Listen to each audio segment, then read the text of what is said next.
Anthony Slater here with Barry Trammell. We're inside the peak after another Thunder win. That's 4 in a row. This one, the first one after the All-Star break, a blowout of the Dallas Mavericks. The story of the day is the trade, which we'll get to in a second. But if we're just looking at this game, Serge Ibaka, Russell Westbrook, 34 points, 10 assists, probably the star. But Serge Ibaka, I thought, the Thunder go without a center. He gets the first 2020 game in Thunder history. 21 points, 22 rebounds, leads a rebounding effort where the Thunder out-rebounded Dallas without a center, 62-39. That's impressive stuff. Well, it's a good thing they didn't trade Serge Ibaka, for crying out loud. He was fantastic. He also came up with clutch rebounds and clutch points. He hit 2 or 3 big-time 17-foot jumpers when the Mavs had momentum, sort of stemmed the tide. So I thought it was a big clutch performance by Serge. Serge was just phenomenal on the boards. 22 rebounds, offensive rebounds. He really gave us a great game. You're going to have nights like that. He's had nights where he's had high rebounds. I think he's had a 20 rebound game already. But he played a good game. He was attacking on both ends, and a lot of times the ball comes to you. But he was going to get some, go get the offensive rebounds.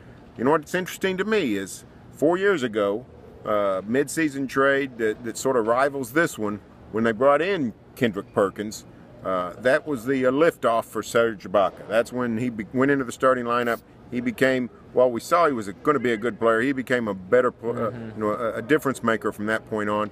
Maybe this is going to launch him again, but he was fantastic. Interesting to me, he talked a little bit post-game to me about how playing with Nick Collison tonight, it got him back to having to roll to the basket, having to go there, because, Collison can be the space 4 and he can be the 5.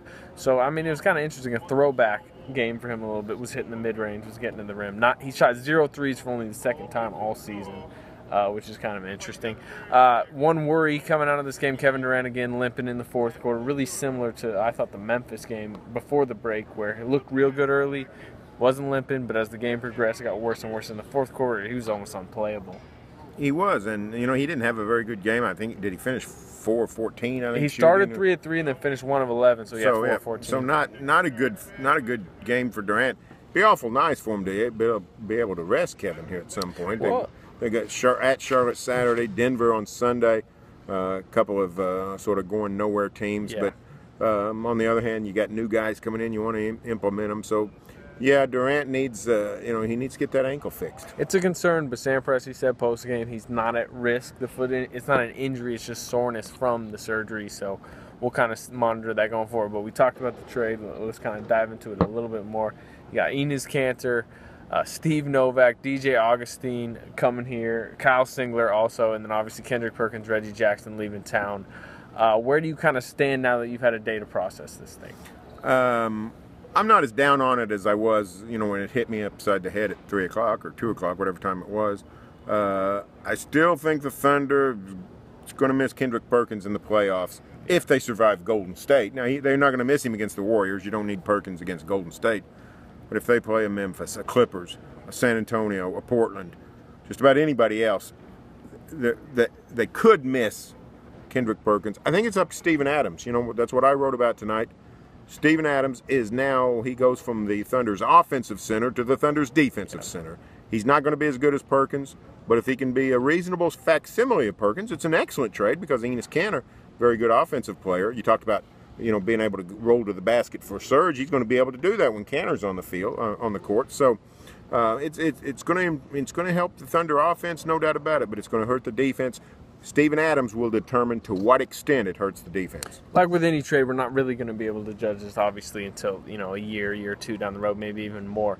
But two things this trade does. I think it brings in a point guard like DJ Augustine that he's pass first. I think he's like 18th in the league in assists per 36.